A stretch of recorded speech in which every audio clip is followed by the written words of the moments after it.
Scholarly reproduction of new generations of demographers is compared to reproduction of people themselves based on work by Stinchcomb and Levi-Strauss.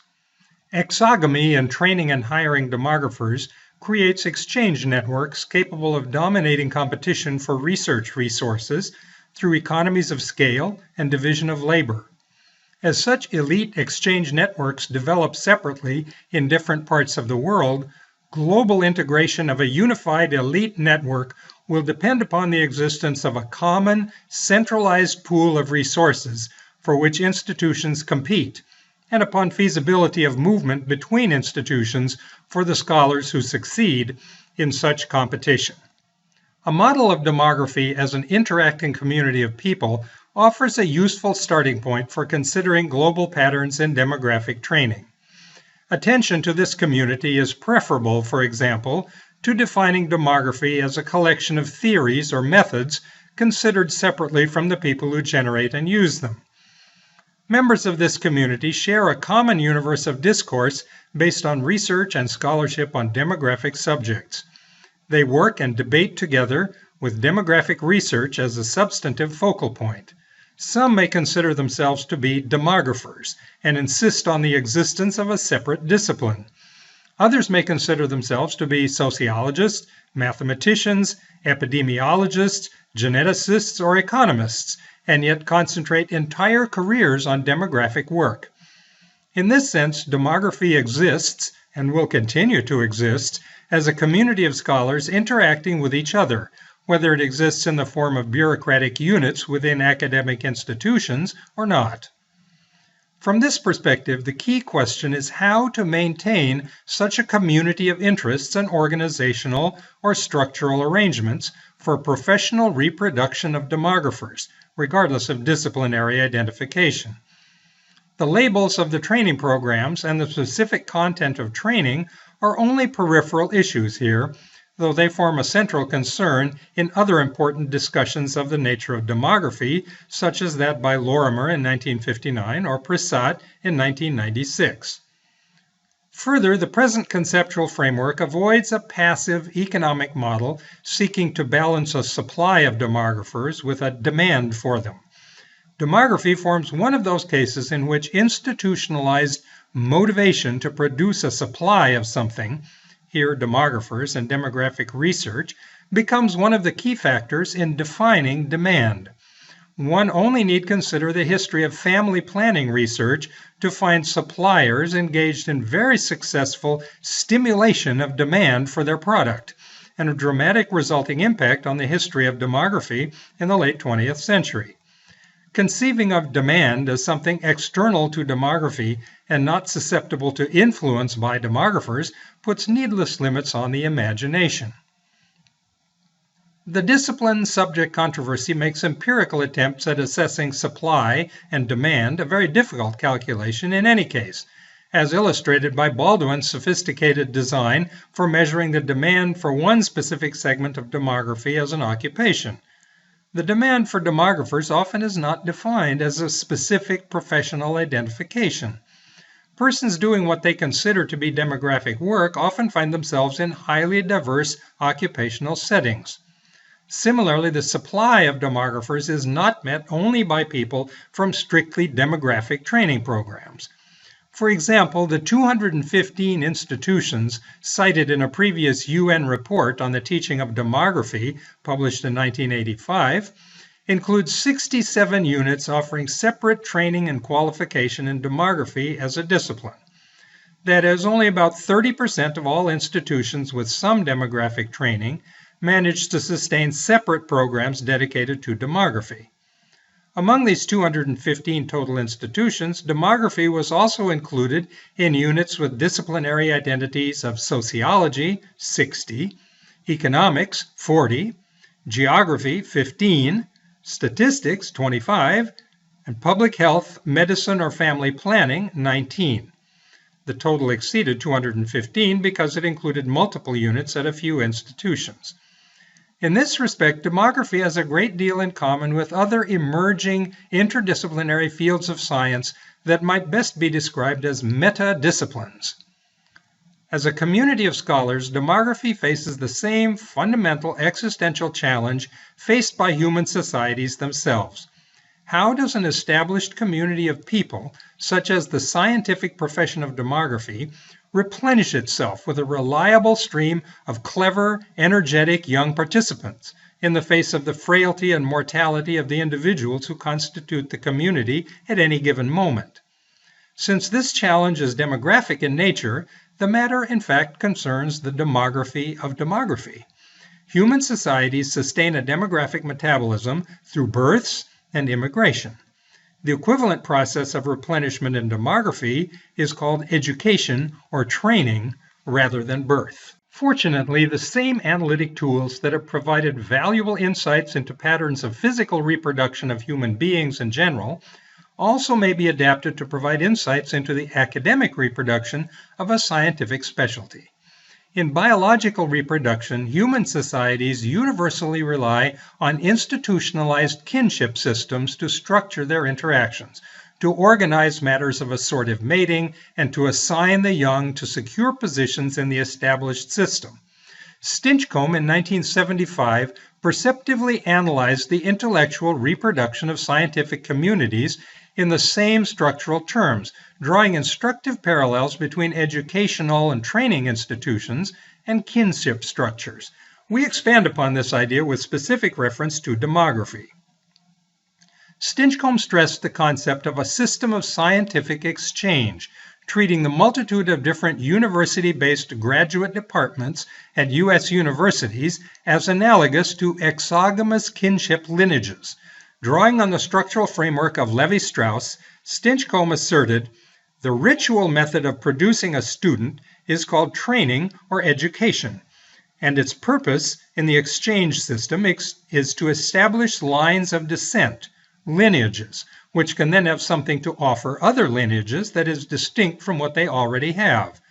The crucial managers of the exchange system are dissertation committees, which produce students of a certain lineage, and personnel committees, which produce needs for them. Stinchcomb's image of an exchange network composed of academic lineages stresses creation of solidarity based on mutually enforced exogamy with respect to placement of graduating students.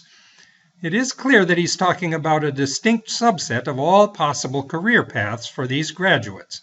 He concentrates on those who remain within the training cycle itself. In other words, on the reproduction of the scholarly community, identifying itself as demography. While there are many career paths open to demographers, only the academic path constitutes a closed loop reproducing the next generation for the scholarly community. The other face of this exogamy coin is an incest taboo concerning the hiring of one's own graduates. In the absence of such a pattern, he significantly points out, quote, like a kinship group with no incest taboo and no exogamy, they would have no ground for exchange, and that means they would have few grounds to urge their students on other departments. There would be a unidimensional prestige ranking, more like the Oxford-Cambridge access in England than like the system in the United States, unquote. In point of fact, kinship structures organizing biological reproduction form two phyla based on exogamy, the familiar pattern adapted by Stinchcomb, and endogamy as ordering principles. Within these broad categories, great variety appears in the genus and species of specific family and kinship practices, but the overarching distinction is clear. One application of this analogy casts useful light on the process of demographic training.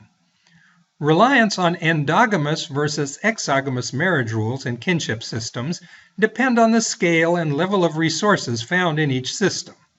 Briefly, the smallest scale societies with the lowest level of resources tend to be exogamous, creating a web of linkages between small, localized groups that enhances cooperation and survival chances for all involved.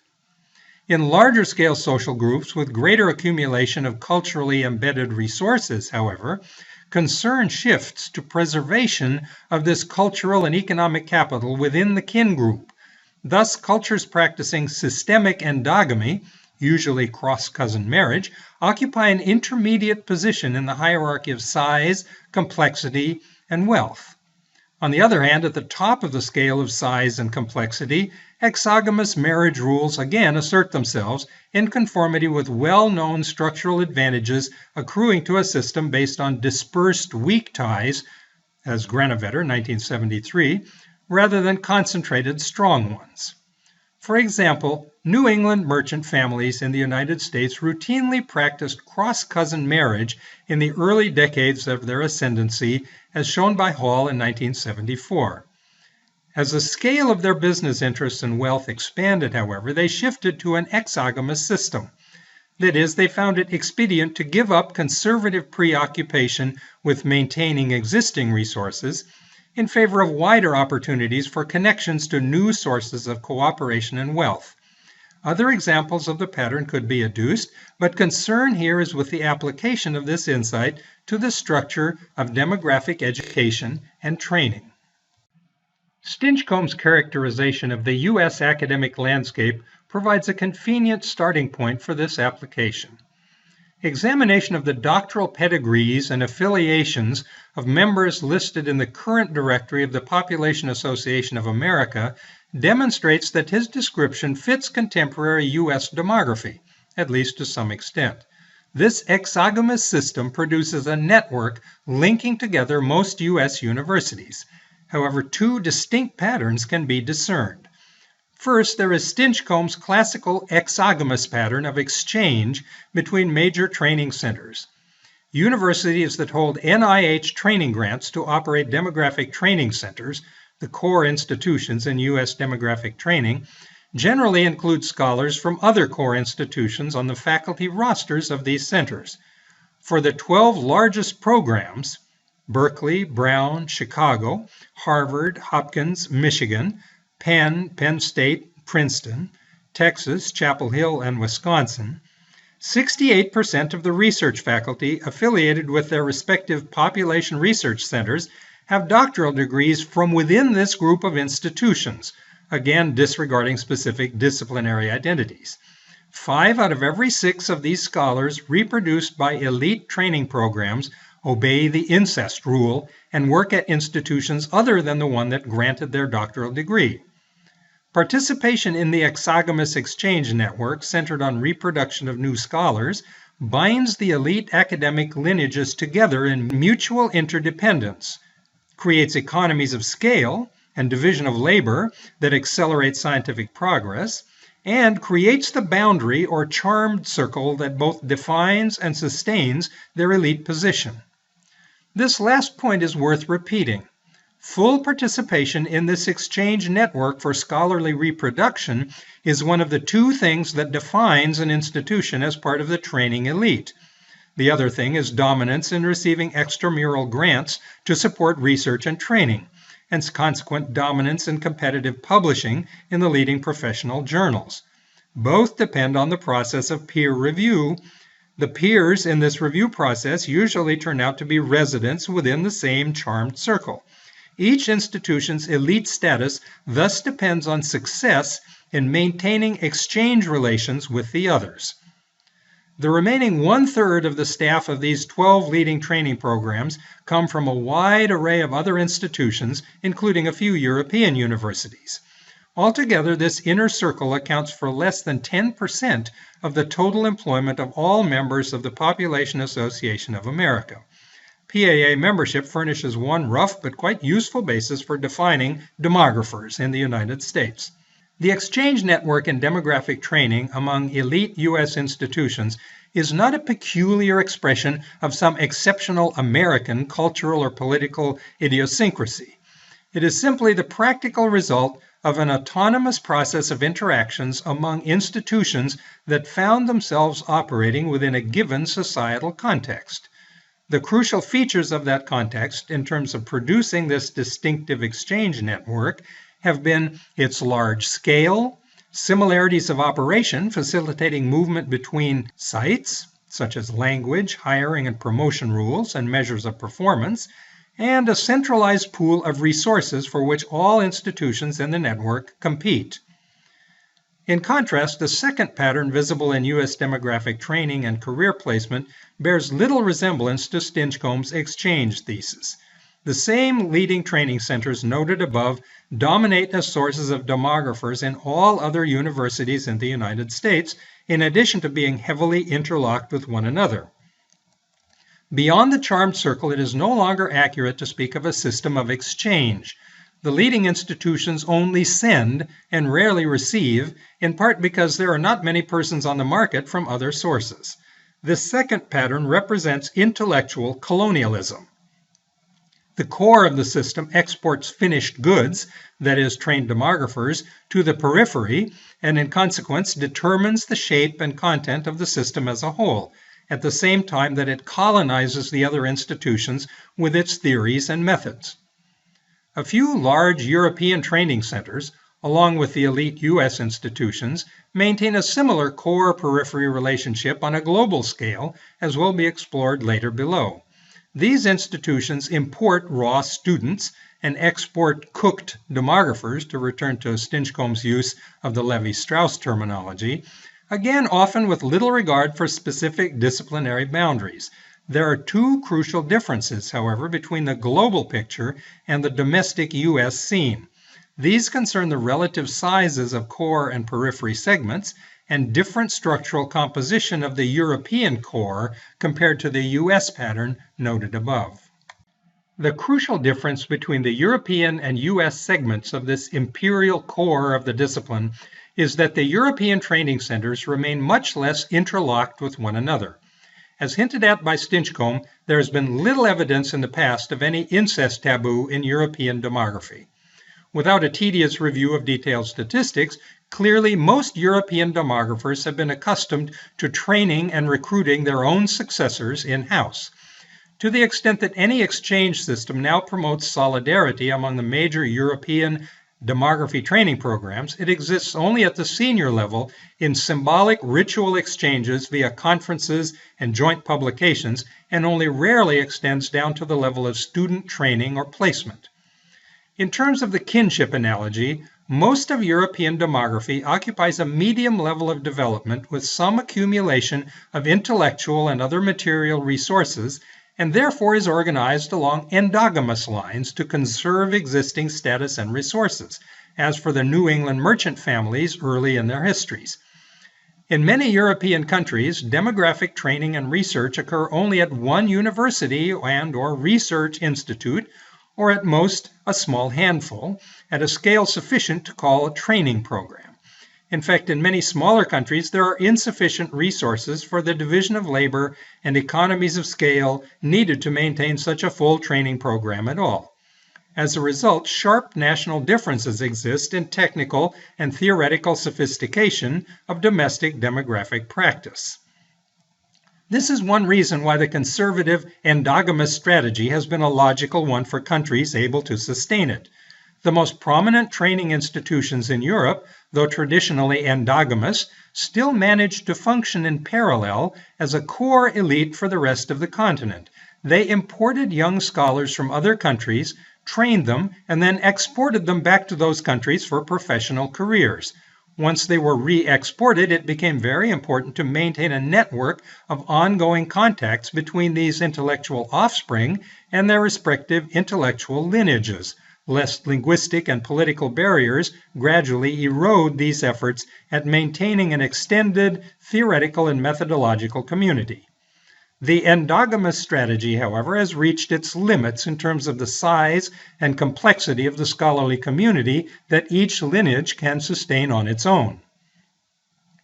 The other reason that this endogamous training strategy has made sense in Europe's past concerns the structural environment within which such lineages developed. A system containing several dozen sharply demarcated nation-states meant that no common pool of resources existed as a basis for competition among the training institutions of the continent. Further, bureaucratic and linguistic segmentation prevented mobility and exchange of personnel across and sometimes even within national boundaries. In this context, the overall training system stabilized at an intermediate level of development in terms of size and complexity, with a characteristic endogamous structure. The next stage of development for the European system might involve a shift toward the exogamous strategy for structuring intellectual reproduction of demographers. Willikins in 2001 described detailed indications that such a transformation may now be underway in Europe. Institutions have begun to hire non-nationals as regular members of research faculties and even as heads of programs. Changes have progressed fastest in northwestern Europe. For example, a French scholar is on the faculty of Université Catholique de Louvain in Belgium. One of the readers in Southampton's Department of Social Statistics is an American. Belgian and Russian scholars teach on the faculty of the University of Groningen. The directors of the Max Planck Institute for Demographic Research in Rostock are an American and a Norwegian, and heads of research units in the institute come from Austria, Italy, Russia, China, and the United States, as well as from Germany. The demographers on the staff of IASA in Austria include scholars from France, the United States, and China, though the scholar from China holds a PhD from a nearby Austrian university and so technically does not satisfy the incest taboo requirement. One of the leading demographers in Norway is from the Netherlands. Such examples could be multiplied further, but to date these are merely suggestive exceptions to the traditional pattern, which has been country-specific scholarly reproduction of European demographers within something like endogamous lineages. That such cross-fertilization of personnel should become a rule with taboo-like properties does not yet seem plausible, though future developments may lead in that direction. The June 1999 Bologna Declaration by European education officials suggested a system of mutual recognition of academic credits and accreditation of programs as a first step. The most intriguing point made by Willikins concerns what the Bologna Declaration called vertical mobility of students. Quote, "Two types of mobility are distinguished. Horizontal mobility, students get credit from other institutions, most often in other countries, and vertical mobility. Students holding a bachelor's degree change universities and possibly subject or country for their postgraduate studies. Vertical mobility should also be promoted," unquote. Willikins faithfully presents the language and sentiments of the European educational bureaucracy seeking to stimulate such processes from the top down. But why should such mobility of students be promoted? This does not address the crucial factor involved in the shift from endogamy to exogamy in scholarly reproduction of demographers. The crucial factor will be development, or lack of development, of an incest taboo against hiring of one's own graduates into the ranks of the faculty. The language used in Bologna regarding student mobility might be translated upward one step to the faculty transition in the career track. It might become a taboo-like norm, not just a peripheral adornment to otherwise endogamous academic programs. Only then will a possibility arise for solidarity based on true mutual dependence among different institutions, both within and between countries. And why should European universities adopt such an incest taboo? What goal would be more effectively achieved by a solidary network of scholars spread among a linked system of universities all over the continent? The answer in the case of the American university system was perfectly clear. These universities, by virtue of the dominant positions they created for themselves through their reproductive network, gained an extremely high level of control over a large pool of economic resources, the research budgets of the National Science Foundation, the National Institutes of Health, other federal government agencies, and the private foundations, also heavily staffed by graduates of these same elite programs. The incentives for European universities and related research institutions are much less clear at present. Research budgets largely remain the jealously guarded prerogatives of the several countries on the continent. A centralized research budget for Europe does exist in the 5th and coming 6th framework programs of the European Commission, but in the opening years of the 21st century, this centralized pool of resources pales by comparison with the sum of the national research budgets, particularly those in the larger, richer countries. There is no really convincing arguments against gradual shifting of this balance in favor of a continental scale approach to scientific research, though the transformation, if it comes at all, will require considerable time. The big players and the small players both share a common interest in such a future. Smaller, poorer countries will find it quite difficult to compete for such resources with the powerful research institutions that already exist in some large, rich countries. But at present, the smaller, poorer countries already suffer from a different form of exclusion based on national segmentation of the resource base. They currently face a lack of opportunities to compete at all because the resources themselves usually exist somewhere else outside the country's borders. In a continental scale system, the playing field certainly would not be level, but at least all the players would be on the same field, and that field would be very much larger than even the largest local national research system at present. From the perspective of the larger and richer countries, pooling of research budgets would open up protected markets where institutions have grown comfortably accustomed to the present endogamous system, no doubt generating tremendous and healthy stress on current practices. But in the larger unified system, these already strong research institutions usually would continue to dominate the competition. In place of their current localized endogamous positions, these leading programs would consolidate positions as the elite training programs for the European continent as a whole. Whether this shift takes place will be one of the most interesting and important empirical questions for 21st century demography. European demographers, like the New England merchant families of history, may or may not eventually find it expedient to give up conservative preoccupation with maintaining local intellectual hegemonies in favor of connections to new sources of cooperation and scientific achievement. This will only happen, of course, if a unified resource base available for continental level competition gradually comes into being, eclipsing segmented and poorly coordinated national systems of research financing. Then individual scholars from all of Europe truly could compete for European resources. Success in this competition would make these scholars valuable at institutions throughout the continent. Consequently, institutions desiring leadership positions would compete for such researchers from everywhere in Europe. Private foundations may play a crucial pioneering role in this respect, as they did in U.S. demographic development. The current demography research training fellowships of the Wellcome Trust furnish an excellent example of such pioneering work, but similar programs would be needed that provide resources for research itself as well as for training. For some years, such an international research program in demography did exist in the Central European University, itself an international undertaking with departments in Budapest, Prague, and Warsaw. CEU research grants were financed largely by Soros Foundation money.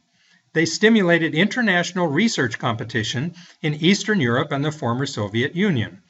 Though this program eventually faltered and died, it showed that faster progress toward a continental scale research environment may actually be possible in the chaotic, resource-starved environment of that region than in the massive national research bureaucracies of Western Europe. If a shift from endogamy to exogamy occurs in European demographic training and career placement, a solidary system of mutual exchange, division of labor, and economies of scale could emerge with the potential to eclipse, or at least compete with, the U.S. academic network. The early leaders of this process will likely emerge as the core elite of any such resulting system. The second major difference between the global picture and the domestic U.S. scene sketched above, after the contrast between the U.S. and Europe, concerns the relative sizes of the global core and periphery in demography. Taking a wider global perspective on demographic research and training means, first of all, recognizing that 189 countries jostle one another over the face of the globe at the start of the 21st century. While the membership list of the PAA can be taken as one rough definition of who is a demographer in the United States, the membership list of the International Union for the Scientific Study of Population is not a definition of who is a demographer at the global level. There are many demographers around the world who are not members of IUSSP, including those who sustain active regional and/or national level population associations in specific countries and regions. However, these scholars clearly find themselves in the periphery of an equally clearly defined global intellectual and scientific system, while the nearly 2,000 IUSSP members may fairly be regarded as the core of that system. Within the IUSSP core, the global distribution of demographers is widely recognized to be rather unbalanced. European and North American members of IUSSP constitute about 2/3 of that group's total membership. Only 10% of IUSSP members are listed with African nationality, only 20% are listed with Asian nationality, while 7% are citizens of Latin American countries. In one way, these figures actually overstate the real presence of the IUSSP in the day-to-day world of demographic training and research in developing countries.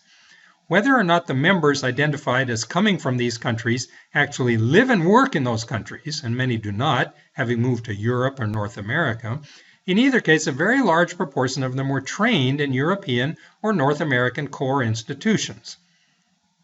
On the other hand, the same nationality figures understate the real presence of the IUSSP in the periphery. Research and training activities of the elite core institutions in Europe and the United States are not limited to importing students and exporting trained scientists. A considerable and increasing share of the budgets of international, national, and private funding agencies, who together direct the course of research, even for the core institutions, is dedicated to demographic research projects grounded in the developing countries. This does dramatically increase demographic research in these countries, but it does not really change the picture with respect to strictly to education and training. Efforts to transcend obstacles of cultural and political fragmentation remain in their infancy. For the future, an exogamous network of outward-facing demographic lineages conceivably could arise within other national societies possessing sufficient size to sustain them. There are already several well-established institutions engaged in demographic training and research in India. However, at present there appears to be no systematic recognition of anything like an incest taboo or any solidary network of elite institutions that maintain exchange relations with each other in terms of hiring new personnel. The system in India, like that in Europe, remains essentially at the endogamous level, as illustrated by Bose in 2001. On the other hand, there's no reason why the qualitative shift to a solidary exogamous system could not arise in India. Something similar also might emerge eventually in China. In smaller nation states, however, the scale of academic training simply does not allow the kind of scientific lineage diversification within countries described by Stinchcomb, or any consequent system of specialization and exchange. This problem already emerged clearly in consideration of the European system. Such countries face a long-term choice. They may pursue entrepreneurial integration and specialization across national boundaries, perhaps in regional associations similar to the European case. If they do not, they will experience colonial-like dependence upon global core institutions as sources of professionals trained in the most sophisticated and up-to-date theoretical and methodological advances that continue to transform demography. The colonial solution is well represented by contemporary training of third world demographers in large numbers within the lineages of most major European and US elite training programs. In fact, new technological and organizational innovations, such as the distance advancement of population research at the University of North Carolina, are creating new ways to extend endogamous training networks. This solution, however, will not generate positions within the elite for training programs in the third world itself, any more than the US system encourages entry for non-members into the charmed circle of elite institutions constituting that exchange network. On the other hand, the most dramatic example of new entrepreneurial, globally oriented programs surely is the new Asian Meta Center for Population and Sustainable Development Analysis and the related Asian Population Network, or APN, headquartered at the Center for Advanced Studies at the National University of Singapore. This new program is closer to the concept of exogamous exchange networks and may represent the beginning of another major coalition of demography training programs in the global community as a whole. The APN is co-sponsored by the International Union for the Scientific Study of Population. Similar observations might be made about regions such as Latin America, where at least two major and essentially endogamous centers for training and research exist in Mexico, as illustrated by Ordovica in 2001, and in Brazil, as illustrated by Weinman in 2001. As in the European case, these centers face the difficulty of transcending national borders and bureaucracies in order to reach toward the economies of scale, specialization, and solidarity created by an exchange network. In addition, they lack a centralized pool of resources that might stimulate competition and exchange among universities and other training centers in the region. These conditions make an endogamous strategy the most rational one for the time being. To the extent that these institutions integrate into a larger global community of scholars, however, the exogamous network strategy would have greater appeal. Wherever such networks of training programs arise, they will tend to de-emphasize local claims for particularizing science. They will reinforce specialization, division of labor, and economies of scale. They will create mutual interdependence among institutions based on exchange of junior members, the incest taboo. They will accelerate the growth of scientific knowledge. Within any such networks, the position of a few elite institutions will be consolidated, particularly by exogamous exchanges at a fully global level. To the extent that such solidary exchange networks of programs arise independently in various parts of the world, their mutual connection in a fully global system would reflect increases in a common global pool of research resources and elimination of obstacles to mobility of the most talented and innovative young research scholars.